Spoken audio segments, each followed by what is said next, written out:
Black Palestinian solidarity in the United States is probably the most threatening form of solidarity and weapon against what is happening in Palestine, but really to address fascism and racism and supremacy all over the world.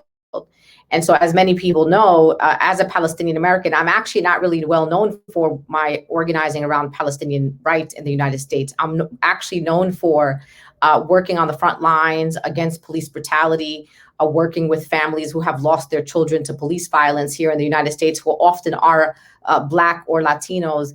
And to see the type of solidarity coming out from Black voices is very important. The bottom line is Kamala Harris has to catch up with our Black Lives Matter movement, our movement for Black lives, our racial justice movements, whatever people want to call them. If Kamala Harris thinks that she's going to run for president in 2024 and not align on issues of justice and racial justice and equality across the world, it's just not going to work. And so for me, again, I'm not expecting much from this administration. I never expected much from this administration, particularly not on the issue of Israel-Palestine.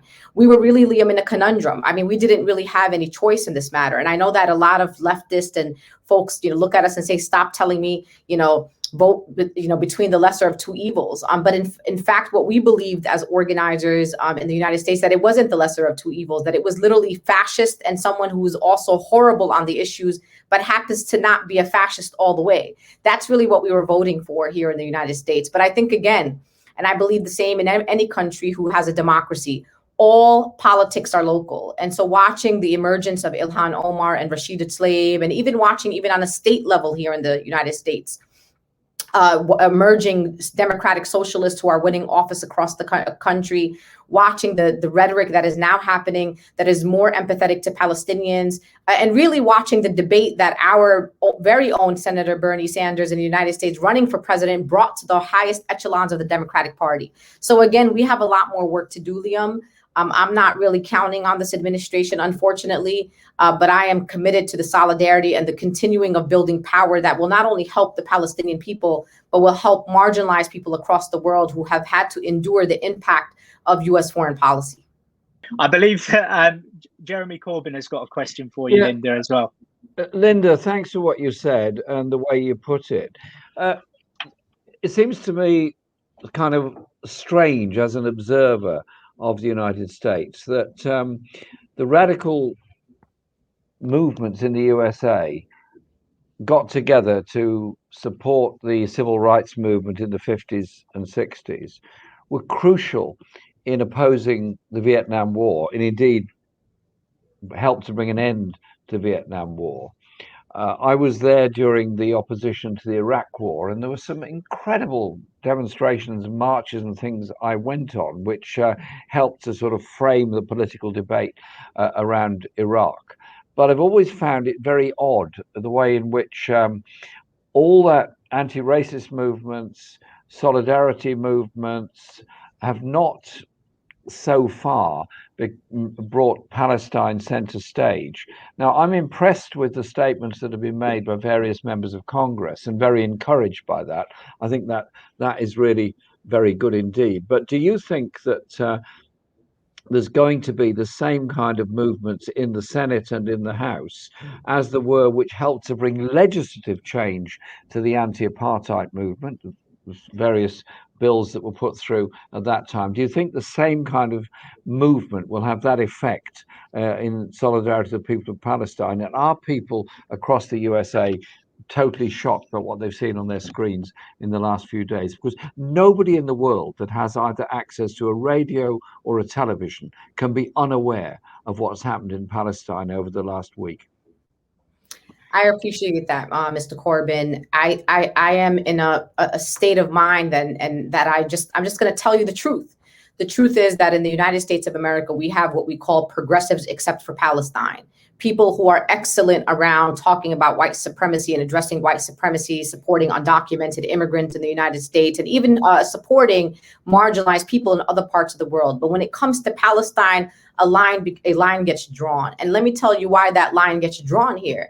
It is actually quite dangerous to be a very loud pro-Palestinian voice in the United States. In fact, there was an article that came out about me that I didn't know. It was a breaking news that Sheldon Adelson, who, as you know, now is rotting in hell somewhere, was spending millions of dollars to silence voices like mine. I was an example, including building dossiers, doing investigations and private investigations on our families. We have watched people literally be fired from national television, like Mark Lamont Hill, people who have lost livelihood in the United States just for standing in solidarity with the Palestinian people. Unfortunately, even within philanthropy, we have watched organizations, including Black-led organizations like, for example, the Dream Defenders out of Florida, who have actually taken delegations to Palestine of Black activists to try to build those solidarity and relationships, be defunded for their very principled stances on Palestine. And so it is difficult here in the United States. It's difficult for people in Congress to speak up. And I'm not making excuses, because I'm a person that believes that you should speak truth to power no matter the consequences. The consequences, unfortunately, are tall here in the United States. But what I do believe is something that Dr.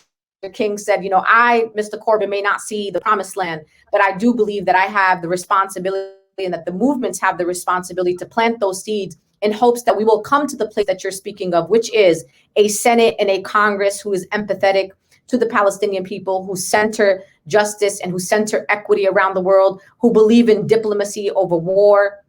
I believe that those days are coming. We have proved, at least in a very short period of time, maybe just within the last 4 years, maybe 6 years, that we do have the power when Black and brown people, marginalized people organize together, that we can elect progressives who are going to say free Palestine, who are going to stand with the Palestinian people, but also people who believe in Medicare for all, people who believe in access to higher education.